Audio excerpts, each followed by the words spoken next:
Hola iglesia, qué bueno que están aquí. Estamos conectados en el servicio en línea.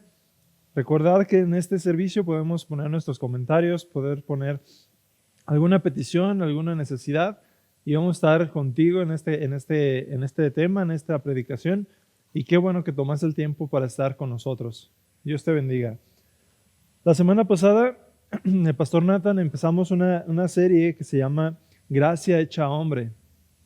Y estamos en esta serie cerrando el año, buscando y experimentando la presencia de Dios, como aprendimos de las 4 criaturas en el área de gracia y verdad que representa el hombre, que representa a Jesús. Y yo creo que la semana pasada con la prédica de Pastor Nathan, pudimos ser muy beneficiados escuchando que solo hay una verdad, una forma en la cual se puede llegar al Padre, y sabemos que es a través de Jesús. Y vimos cómo desde su nacimiento, ¿no? Los pastores, cómo recibieron esta verdad y actuaron en fe. Y pues yo quiero continuar con esta misma serie de enseñanzas, pero yo me voy a enfocar un poquito diferente. Mi intención con este tema es dar un enfoque a lo mejor un poquito distinto, y me voy a apoyar en varios de los discípulos de Jesús. Entonces el título de mi tema se llama Los 12. Los 12 discípulos. ¿Sí? Y la visión de este año, recordar, es que venga su gloria, ¿no? Queremos experimentar y vivir en su gloria, y sabemos que solo Jesús nos puede llevar al Padre, como aprendimos la semana pasada, pero sabemos que Jesús representa la gracia y la verdad. Y a través de Jesús podemos relacionarnos con Dios, para tener un acceso directo a su gloria. Y en Juan 1:17 dice, pues la ley por medio de Moisés fue dada, pero la gracia y la verdad vinieron por medio de Jesucristo. Y la gracia y la verdad. Algo que yo estaba viendo y meditando en mi vida personal es que la sinceridad e intimidad con la que te acercas a Jesús está conectado en la forma en cómo recibes de su gracia y vives en su verdad. La forma en cómo recibes de su gracia y cómo vives en su verdad. Todos nosotros hemos recibido gracia de parte de Jesús. Si tienes a Cristo en tu corazón, para poder recibirlo, tuviste la gracia, un regalo inmerecido de recibir perdón de tus pecados y poner tu fe en Jesús, ¿no? Pero algunos de nosotros, o no muchos, no aceptamos como la contraparte que es la verdad, ¿sí? Puede ser que sea una palabra específica de un pecado oculto, puede ser que sea una verdad que sabemos que está ahí, pero no queremos obedecerla porque es algo que nos incomoda. Entonces, como les dije, la sinceridad e intimidad que tienes con Jesús va a depender de sí, cómo recibes su gracia, pero también cómo vives en la verdad que Él representa, ¿sí? Todos hemos recibido de su gracia, pero a lo mejor no todos hemos recibido su verdad. Debemos tener, en mi opinión, un balance entre ambos, entre lo que es la gracia y la verdad, porque como dice Pablo, no estamos bajo gracia y vamos a pecar y vamos a permitir todo porque estamos bajo gracia. Pero tampoco no podemos llegar al otro extremo de estar solo en la verdad y volvernos hasta fariseos, ¿no? Si alguien está haciendo algo incorrecto, no, lo atacamos con bibliazos y todo, ¿no? Yo creo que debe de haber un balance perfecto entre lo que es la gracia y la verdad. Y yo lo que sé es que ambas partes como que conviven o coexisten de una forma armoniosa, y a través de esta forma armoniosa que conviven una con la otra, podemos conocer a Jesús tal y cual es. Podemos ver y conocerlo, cuál es el deseo de Jesús, cuál es el sentido de su corazón, porque escuchamos su verdad, vemos lo que es lo correcto, pero también reconocemos su gracia porque no somos perfectos. En T412 estamos viendo una serie, ya llevamos 1 mes y medio, casi 2 meses, en el grupo de jóvenes, en el cual estamos estudiando la vida de cada uno de los discípulos de Jesús. Y ha sido algo beneficioso para mí como líder y yo creo que para muchos de los jóvenes, porque estamos aprendiendo que no todos los discípulos de Jesús eran iguales, sino que eran muy diferentes entre ellos y cómo Jesús se podía relacionar con cada uno de ellos, no importando tanto su forma de ser, su carácter, porque Jesús podía relacionarse con ellos. Y algo que me llama mucho la atención es que a veces como que tenemos una idea religiosa de acerca de los discípulos, ¿no? Por ejemplo, a veces vemos la imagen de la Santa Cena y los vemos así todos como muy perfectos, como muy bien sentados, o a veces como la religión tradicional de aquí de México, pues vemos los santos, ¿no? Y nos los imaginamos que siempre están así bien perfectos. Pero si estudiamos a fondo, podemos ver que eran realmente personas singulares, personas a lo mejor no tan extraordinarias, personas con las cuales yo me puedo relacionar con ellos e identificar, ¿no? Y yo quiero que veamos unos pequeños ejemplos de con quién te puedes identificar de los discípulos de Jesús. No voy a abarcar todos porque son bastantes, son 12, pero me voy a enfocar en algunos que Dios llamó como la atención y que Dios me habló a través de la vida de ellos. Por ejemplo, como les dije, cada discípulo tiene una personalidad, una forma de ver las cosas muy distintas a los demás, ¿no? Por ejemplo, si estuviéramos ahorita en una reunión presencial y yo te digo, ¿sabes qué? Necesito 3 personas que pasen al frente, ¿no? A lo mejor tú dirías, no, yo no quiero pasar, ¿no? Que pase otro. O alguien que es muy extrovertido, yo voy, me lanzo, ¿no? Y corro y quiero ser el primero. Eso muestra como una parte de tu personalidad, de tu carácter, ¿no?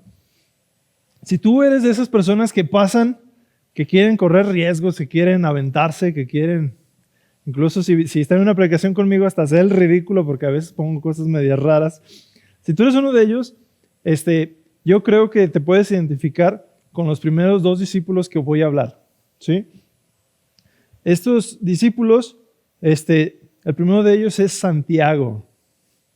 Santiago de Zebedeo, Santiago el mayor también les decían. Había 2 Santiagos y como para identificarlos, uno era Santiago el mayor y otro de Santiago el menor. Me voy a enfocar en el mayor. Santiago el mayor.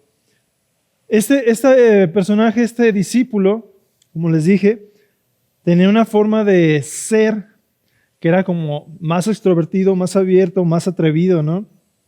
Vamos a escuchar un poquito de su historia. Santiago de Zebedeo, también conocido como Santiago el Mayor, fue uno de los apóstoles más destacados de Jesús de Nazaret. Después de presenciar la pesca milagrosa, al oír que Jesús les decía, desde ahora seréis pescadores de hombres, dejó sus redes y a su padre y a su empresa pesquera y se fue con Jesucristo para colaborarle o ayudarle en su apostolado. Santiago tenía un carácter y un temperamento energético y un carácter vehemente. Con los jóvenes les decía que aprendí esa palabra vehemente, que quiere decir que se manifiesta con ímpetu, viveza o pasión. Y entonces él tenía un temperamento energético y un carácter vehemente. Y él y su hermano, gracias a ese carácter, Jesús mismo los llamó hijos del trueno. En la versión dice Boanerges, hijos del trueno. Eso lo puedes estudiar en Marcos capítulo 3, versículo 17. Algo que yo aprendo de aquí de Santiago, si lo vemos como un poquito más a fondo y como verlo, como les digo, no tanto como una persona ahí en un cuadro, ¿no? Aprendemos que Santiago era mayor y tenía una empresa de pesca. En otra versión de la Biblia dice que dejó a sus colaboradores trabajando y él siguió a Jesús. Ahora, si tú conoces a alguien que es emprendedor, alguien que empieza su negocio, su propia empresa, hay muchas cosas que tienen en común. Por lo regular siempre son las personas que son más aventadas, ¿no? En mi devocional escuché una frase y me gustó, dice que una visión sin acción es solo un sueño, pero una acción sin visión es una pesadilla. Nosotros, los que tenemos este carácter como Santiago de ser aventados, extrovertidos, muchas veces son las personas que tienen la habilidad o ¿cómo se puede decir? El atrevimiento de empezar un negocio propio. Y eso es algo que me llama mucho la atención de Santiago. Dice aquí que dejó a su padre y a los trabajadores ahí y él estuvo dispuesto a seguir a Jesús. Entonces podemos entender que Santiago tenía un carácter así, era extrovertido, aventado. El otro ejemplo que está como muy similar al de Santiago es el de Simón Pedro. Simón Pedro, también conocido como Cefas, ¿sí? Eso lo puedes estudiar en Juan 1:42, que Jesús le cambió el nombre a Cefas. Él, Pedro, fue uno de los primeros seguidores de Jesús. Era un discípulo franco y ferviente.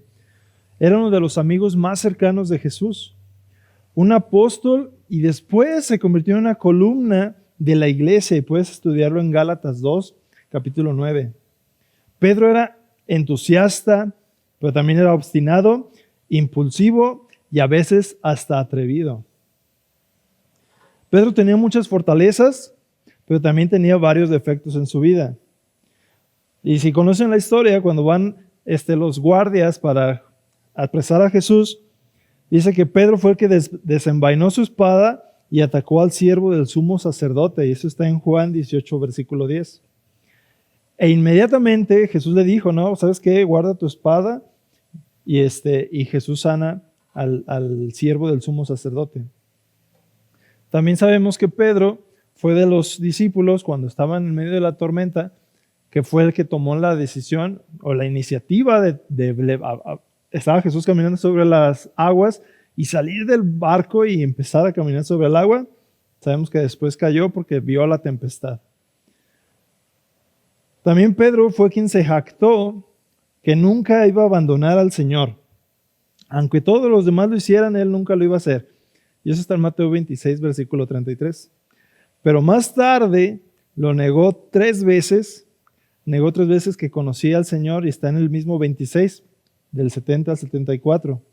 Pero aún así, el Señor lo escogió y continuó moldeándolo exactamente en lo que Él quería que Pedro llegara a ser.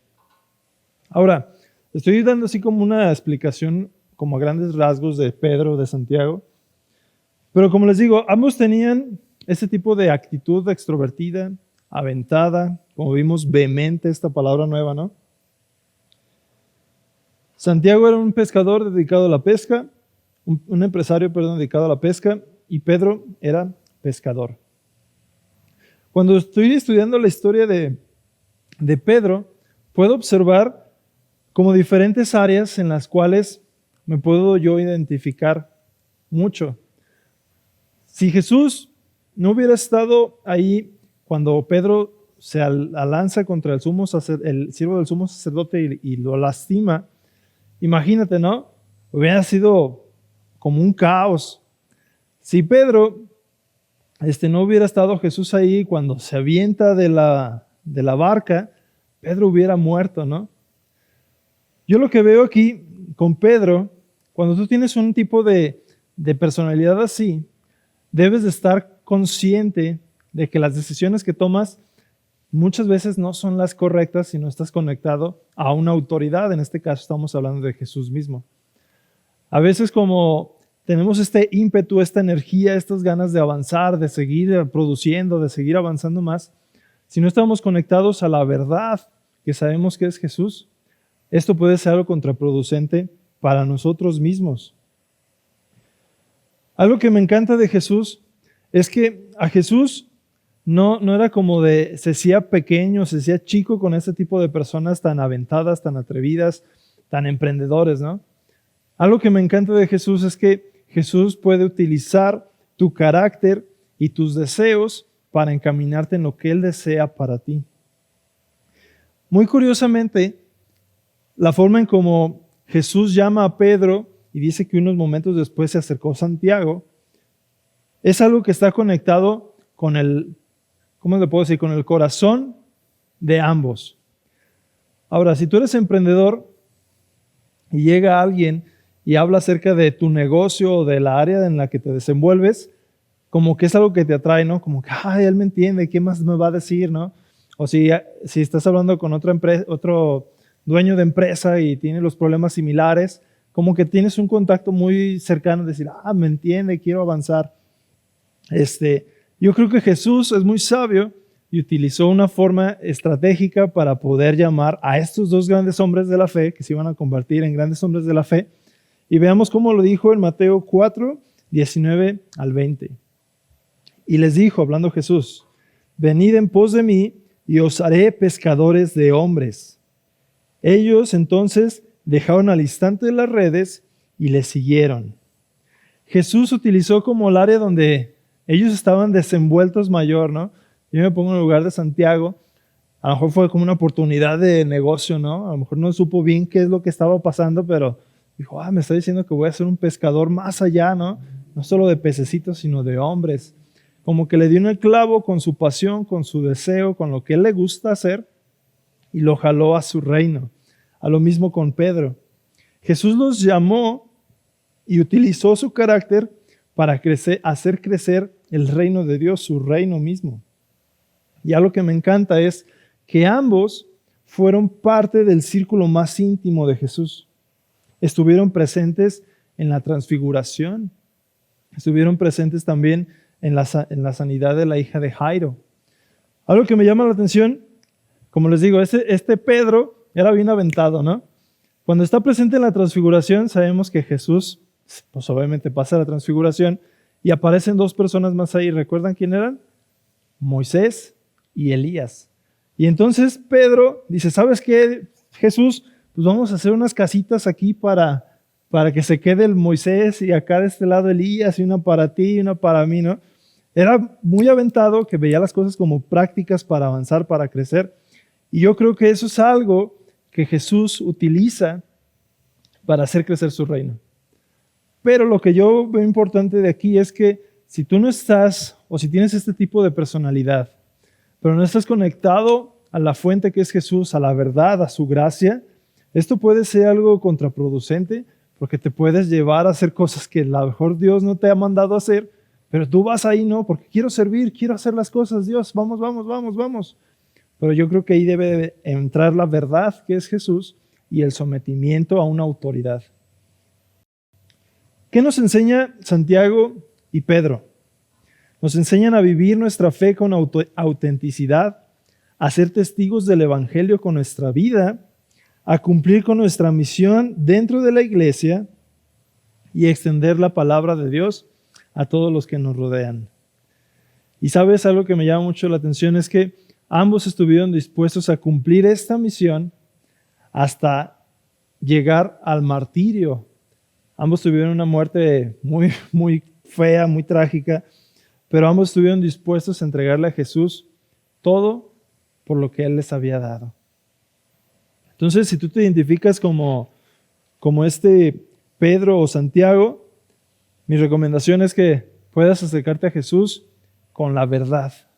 Recibiste la gracia para tener un don, un ministerio, un trabajo, una empresa, pero también requieres la verdad del sometimiento. Entonces yo te invito que si estás en esto, decir, sabes que yo me identifico con Él, ve en esa área cómo estás, a quién estás dando cuentas, ¿no?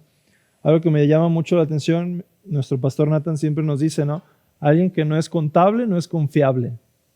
Entonces si no rindes cuentas a alguien, pues tienes un punto para mejorar, ¿no? El segundo punto que quiero tocar, yo lo puse aquí como los preparados. Los preparados. Por ejemplo, si yo pongo una ecuación matemática, estuve investigando varias ecuaciones y traté de poner una no tan difícil, una que pudiera resolver yo. Entonces me metí ahí ecuaciones grado secundaria y sí me apareció y ya la puse ahí. Si tú la pongo ahí, a lo mejor tú puedes ser de los primeros que, rápido, ya sé. O puedes ser como yo, que te tardas 5 o 10 minutos en analizar, en pensar, en meditar. ¿Cómo es la respuesta, no? Pero si eres de estos, yo lo puse esto no para clasificar, sino como para ejemplificar. Yo lo puse como los preparados. Este tipo de personas son metódicos, son estudiosos, son preparados, tienen un sistema de estudio, un sistema de hacer las cosas, son muy organizados. Y yo quiero, por ejemplo, aquí el ejemplo que utilizo de este tipo de discípulos, yo utilizo aquí a Mateo, ¿sí? El discípulo Mateo. Mateo, su nombre significa regalo de Dios. Qué bonito, ¿no? También se llamaba Leví. Y Mateo era hijo de Alfeo. Y su oficio era el recaudador de impuestos. Era un cargo muy odiado por los judíos, porque esos impuestos que recolectaba Mateo se recolectaban para una nación extranjera, no para los judíos. Entonces los que eran judíos, pues lo odiaban por eso, ¿no? Pero lo que me puse a estudiar es que Mateo era un hombre reflexivo, estudioso, conocedor profundo de los escritos del Antiguo Testamento. Quizás haya sido el más erudito de todos los discípulos de Jesús. Llegó a ser convicción, por su propia convicción, a reconocer que Jesús es el Mesías y se convirtió en un fiel servidor de Jesús y un transmisor de la verdad. Para tener este tipo de puestos en la antigüedad, en la historia de Mateo, tenías que tener ciertos grados de conocimiento, ¿sí? Entonces, yo veo aquí que Mateo era como este tipo de personas, ¿no? Muy estudioso, metódico, preparados, que si le pones la ecuación, rápido la saca porque se acuerda de la forma en cómo estudió la secundaria. No sé, es un ejemplo X, ¿no? Siempre usamos, o mayormente usamos a la vida de Mateo como un ejemplo de que Jesús ve más allá, ¿no? Tal vez Jesús, por la persona que era, si somos sinceros, a lo mejor no iba a ser muy bueno para su ministerio de impactar a las personas positivamente, tener a alguien odiado por las personas, ¿no? Pero Jesús vio más allá de lo que era Mateo en sí y vio el potencial que tenía él. En su comunidad, como les dije, Mateo tenía una reputación negativa y se acompañaba, siempre de los publicanos. Pero aún así Jesús vio su corazón y le extendió una invitación para ser su discípulo. Jesús, a pesar de todo esto negativo, le ofreció de su gracia y lo llamó a seguirlo, a ser su discípulo, ¿no? Gracias a Jesús que no solo se enfoca en el área negativa, ¿no? Que ve un potencial externo, un potencial más allá y nos llama. Aquí otra persona que yo tengo como incluido en esto es al famoso Judas Iscariote. Judas Iscariote. Y vamos a estudiar un poquito de él, ¿no? Judas Iscariote. Jesús mismo lo llamó junto con los otros discípulos, y lo podemos ver esto en Marcos 3, del 16 al 19. Aquí dice que Jesús llamó a todos sus discípulos, a los 12, incluido al Judas. Y obviamente siempre a Judas, siempre se le recuerda por solo una cosa, ¿no? Se le recuerda por su traición a Jesús, ¿verdad? Pero si retrocedemos un poquito, imaginemos que no conocemos el final. Él, Judas, fue uno de los discípulos que vivieron con Jesús y lo siguieron durante 3 años. Presenció el ministerio de Jesús, presenció todos los milagros, presenció bastantes cosas de la boca que salió de Jesús, ¿no? Todo lo que predicamos, todo lo que usamos, todo lo que Dios ha cambiado en nuestra vida, Judas también lo escuchó. Presenció el ministerio de Jesús, sus enseñanzas y muchos de sus milagros.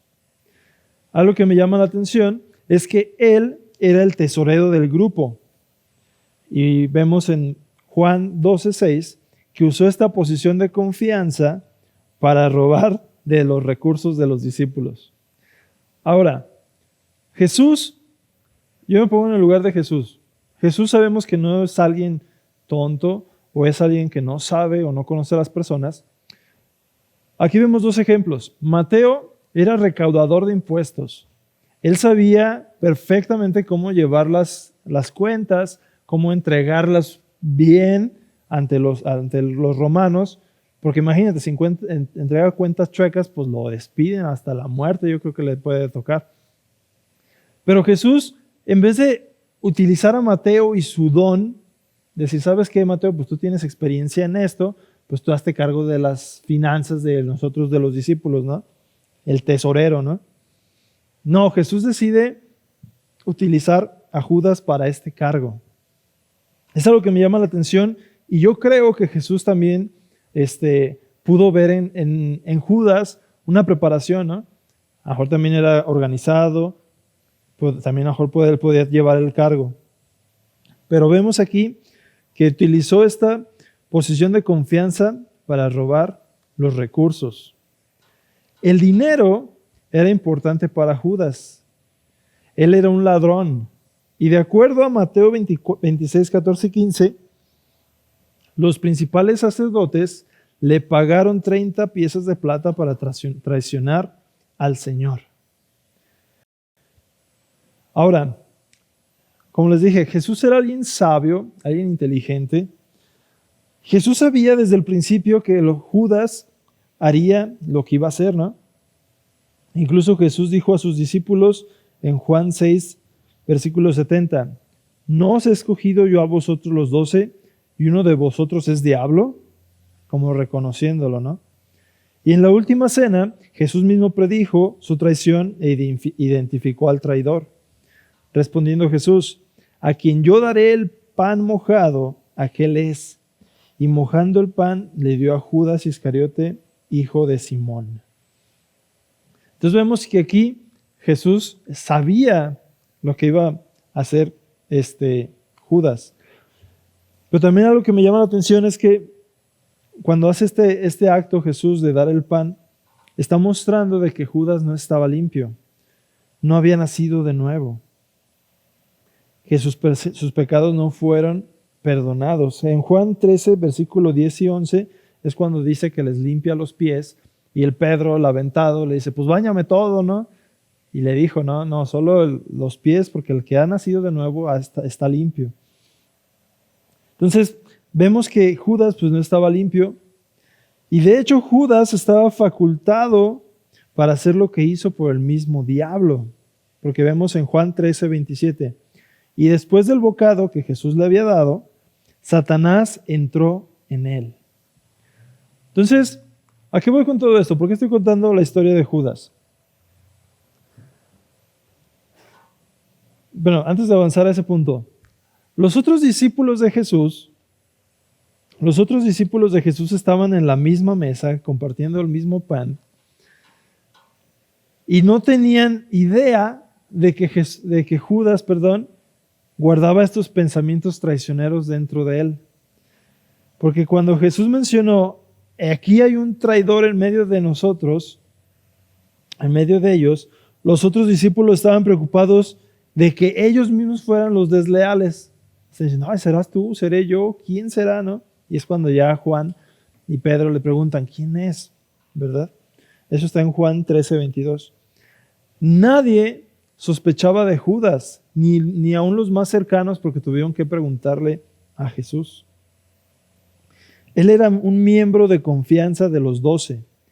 Incluso cuando Jesús le dijo a Judas, lo que vas a hacer, hazlo pronto, en Juan 13, 27, y Judas salió, los que estaban en la mesa simplemente pensaron, pues a lo mejor fue a pagar la comida que estamos comiendo ahorita, o a lo mejor le dijo Jesús que fuera a llevar el dinero a los pobres. No tenían o no estaban conscientes de que él era el traidor. Judas Iscariote traicionó al Señor con un beso, perfectamente compatible con su descarada hipocresía, Y eso está en Lucas 22, 47 y 48. Tras hacer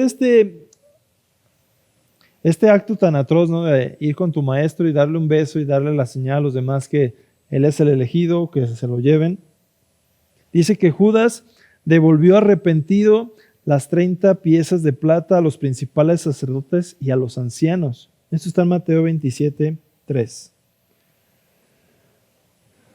Después de todo lo que hizo Judas, dice que se arrepintió y regresó las 30 monedas de plata y ¿sabes qué? Pues la regué y aquí está. Sin embargo, podemos aprender que el remordimiento no es igual al arrepentimiento. Por ejemplo, la historia de Pedro, ¿no? Dice que Pedro traicionó o negó la fe de Jesús 3 veces. Pero cuando después de que pasó esto, Pedro mismo se acercó a los discípulos y fue cuando empezó la resurrección y todo. Pedro hizo el mal, pero se arrepintió y buscó reparar el daño, ¿no? Regresar con los discípulos, y gracias a ese arrepentimiento genuino pudo recibir el bautismo del Espíritu Santo, y dice que después predicó, hasta más de 3,000 personas recibieron salvación ese día, ¿no? Pero aquí con Judas algo pasa muy, muy diferente, ¿no? Dice que se arrepintió, llevó las monedas a los sacerdotes, pero después, ¿qué pasó con él? Salió y se ahorcó. Esto está en Mateo 27, versículo 5. Aquí muchas veces, no importa si somos extrovertidos, si somos introvertidos, si somos organizados o no. Aquí, si tú fallas o cometes algún pecado, está la gracia del perdón, sí, pero necesitamos llegar y recibir la verdad de parte de Jesús. Cuando llega un pecado oculto y sale a la luz, muchas veces actuamos como Judas, ¿no? En vez de venir y traerlo arrepentido a los brazos de Jesús, a nuestros líderes, a nuestro pastor, nos alejamos y huimos pensando que va a desaparecer, y es justamente lo que hizo Judas aquí. Se alejó y se ahorcó. Tal vez si tú no entregas eso a Jesús, no estás mostrando un arrepentimiento, tal vez solo un remordimiento, pero te empiezas a alejar y llega un punto que te mata tu vida espiritual, y puede ser que en casos drásticos hasta tu muerte física. Algo que me llama mucho la atención de la vida de Judas, él tenía un cargo de autoridad en medio de los discípulos. Sabemos que Jesús tenía a sus 3 más íntimos, pero aquí vemos que Judas tenía un cargo de autoridad porque era el que controlaba el dinero, ¿no? No porque tienes un cargo de autoridad, o no porque tenemos un cargo de autoridad, un ministerio o un cargo de confianza o lo que sea en la iglesia o fuera de la iglesia, esto no quiere decir que estemos libres de caer.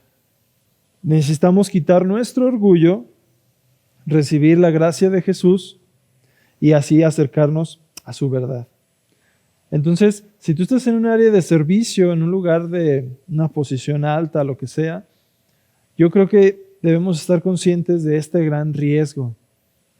Judas tenía este cargo de autoridad, pero recibió solo la gracia de Jesús, pero no recibió la verdad de Jesús. Y a causa de esto, Judas dice que fue y se ahorcó. Yo lo que estaba orando y pensando y meditando es: Jesús, ¿en qué áreas de mi vida no he permitido que tu autoridad, que tu verdad penetre en las áreas de autoridad que me has dado? Porque cuando eres pastor, cuando eres líder de alabanza, líder de grupo, cuando eres empresario, cuando eres jefe de alguien, entra el orgullo y empiezas a decir: no, pues, ¿sabes qué? Yo lo puedo hacer, yo lo hago a mi forma. Y si no estamos conscientes de que está creciendo este orgullo, nos puede tumbar y nos puede alejar de Dios hasta una muerte espiritual. Entonces, es algo que debemos estar conscientes de. Y como Mateo, ¿no? Mateo estuvo dispuesto a entregar esa posición de autoridad en la que estaba, mucho más arriba que contar el dinero de 12 personas. Estuvo dispuesto a entregarlo a Jesús, ese lugar, y a lo mejor poner a alguien que ni era la mitad de capaz que él, pero aún así someterse a su maestro, ¿no? Vemos la gran diferencia aquí entre ambos. Entonces, ¿en qué área de autoridad estás en la cual no has permitido que Jesús, que su verdad entre en tu vida? ¿En qué área yo no he permitido esto? Es algo para pensar. El último punto que tengo aquí, yo lo titulé el amado. ¿Sí? El último discípulo que me quiero enfocar es en Juan, el amado. Algo que me llamó mucho la atención de la vida de Juan, y como que me identifiqué bastante, es que Juan era el más joven de todos los discípulos de Jesús. Y muchas veces, como yo estoy enfocado en el grupo de jóvenes, y nuestro versículo lema es que nadie te menosprecie por ser joven, muchas veces como que yo me enfoqué en esto y es cierto, muchas veces cuando estamos los más jóvenes de tu casa o los más jóvenes en la iglesia o tienes muy poquito tiempo sirviendo, lo que sea, a veces como que llega un menosprecio, ¿no? Pero lo que me encanta de Juan es que él estuvo dispuesto a entregarle a Jesús hasta su juventud, ¿no? Dice, no, los mejores años de mi vida. Juan estuvo dispuesto a entregarlo a Jesús. Y Jesús, al ver esta reacción de Juan, de cercanía, de amor, de sinceridad, él se convirtió también en uno de los íntimos, uno de los cercanos de Jesús. Algo que me llama mucho la atención de Juan es que Juan fue el único discípulo de los apóstoles que estuvo presente en el Calvario cuando Jesús murió en la cruz. Y algo que me llama así bastante la atención es que este Juan recibió de Jesús en los últimos momentos de vida de Jesús antes de su resurrección, uno de los regalos más preciosos y con mayor responsabilidad que Jesús dio como en su vida de persona, de carne. ¿Sí? Cristo le encomendó a Juan que se encargara de cuidar de su madre, como si fuera su propia madre, diciéndole, Juan, he ahí tu madre. Es algo que me llama mucho la atención. ¿A quién estarías tú dispuesto a confiarle lo más cercano, lo más importante para ti? A lo mejor puede ser un hijo o una persona, tu esposo, tu esposa. Así de cercano era Juan para con Jesús. Y algo que me llama la atención es que él y Santiago tenían como yo creo que tienen la misma personalidad porque ambos les dijeron que eran los hijos del trueno, ¿no? Y algo también que me llama la atención es que Juan mismo, cuando escribe su evangelio, se dice a sí mismo el discípulo más amado. Unos chicos cuando estábamos dando la clase me decían, oye, pero pues qué creídote, ¿no? ¿Por qué se pone que el más amado, que no sé qué? Y pues a lo mejor tiene razón en parte él, pero yo lo que veo es la seguridad que tenía Juan de escribir eso porque fue guiado por el Espíritu Santo. Era la seguridad de que él era el más amado de Jesús por cómo le hablaba, por cómo lo trataba, porque escuchaba los pensamientos y deseos de su corazón, ¿no? Y sabemos que Juan escribió unas epístolas más que llevan su nombre y también el libro de Apocalipsis. Juan también era pescador de profesión. Pero lo que yo me quiero quedar con Juan, con el amado, es que él fue fiel a Jesús, a su verdad, recibió de su gracia y recibió de su verdad, aún en el momento más oscuro de Jesús, que fue en la crucifixión. Él no fue como Pedro que dijo, yo nunca te voy a negar. Él no dijo nada, él estaba ahí. Él estaba ahí dispuesto, ¿no? Él era el más joven de todos los discípulos y yo creo que esto nos muestra algo. Si tú entregas a Jesús tu juventud, si tú entregas a Jesús a lo mejor las áreas que dices que es lo más importante o lo primordial, tus primicias, Jesús lo va a recibir con amor y te puedes convertir tú en uno de los íntimos de Jesús. Como conclusión, yo creo que podemos aprender 3 cosas de los discípulos de Jesús y cómo se relacionaron con su verdad. La número 1 es que tu forma de ser no impide que Jesús pueda obrar a través de ti. Si tú eres alguien extrovertido, si eres alguien introvertido, si eres alguien que le gusta mucho como tener un método, un sistema bien estructurado, yo creo que Jesús puede utilizarte de una forma grande si estás dispuesto a recibir de su gracia, pero también de su verdad. Sométete a una autoridad para poder ser guiado por ella y por Jesús mismo, tal y como lo hizo Pedro y Santiago. Si te equivocas, arrepiéntete y busca conectarte con Jesús. Otra cosa que podamos aprender de los discípulos de Jesús, la número 2 es, permite que la verdad de Jesús entre en tu lugar de autoridad. Permite que la verdad de Jesús entre en tu lugar de autoridad. El conocimiento, lo mucho que sabes, eso no salva. Jesús es el único que puede salvar. Si estás tú confiado en todo lo que sabes, en lo que has aprendido, puedes reflexionar y pedirle a Jesús que te muestre quién es Él. ¿En dónde pones tu confianza? ¿En dónde ponemos nuestra confianza? ¿En lo que sabemos o en la franqueza de nuestro arrepentimiento?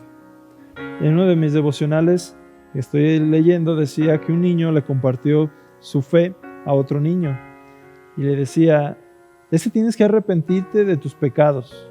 Y el otro niño muy sincero, ¿pero qué es arrepentirse? Y el niño le responde, y así como que algo que me llamó mucho la atención, arrepentirse es sentirte tan mal por dentro por lo mal que hiciste que no lo quieres volver a hacer. Yo creo que eso es algo que tenemos que tener como confianza, la franqueza de nuestro arrepentimiento y no todo el conocimiento que podemos tener. Y número 3, sé sincero con Jesús. Muéstrate tal y como eres con Jesús, como lo hizo Juan, ya que Él te puede perdonar, te limpia, te da de su gracia y te guía en su verdad. Y como Juan, a través haciendo este tipo de cosas, puedes volverte parte de sus íntimos, de las personas más cercanas a su corazón, al punto de confiarte las cosas más importantes a ti como su discípulo. Vamos a orar. Gracias, Dios, por este tiempo en tu presencia. Jesús, queremos estar conectados contigo, con tu gracia y con tu verdad. Guíanos como guiaste a cada uno de tus discípulos, no importando lo bueno o malo que fueran. Guíanos, Dios, para poder estar conectados a tu verdad, a tu gracia. Y gracias, Jesús, porque estás aún dispuesto para perdonarnos, para limpiarnos y para llevarnos a lo que tú deseas. Recibimos de tu verdad, aunque sea incómoda, aunque sea dolorosa, queremos seguirte solamente a ti. Guíanos para dar cuentas a una autoridad delegada y queremos, Padre, que este año que está terminando, que tú puedas llevarte la gloria y que tu misma gloria resida dentro de nosotros a través de tu gracia y de tu verdad. Esto lo oramos en el nombre de Cristo Jesús. Amén y amén.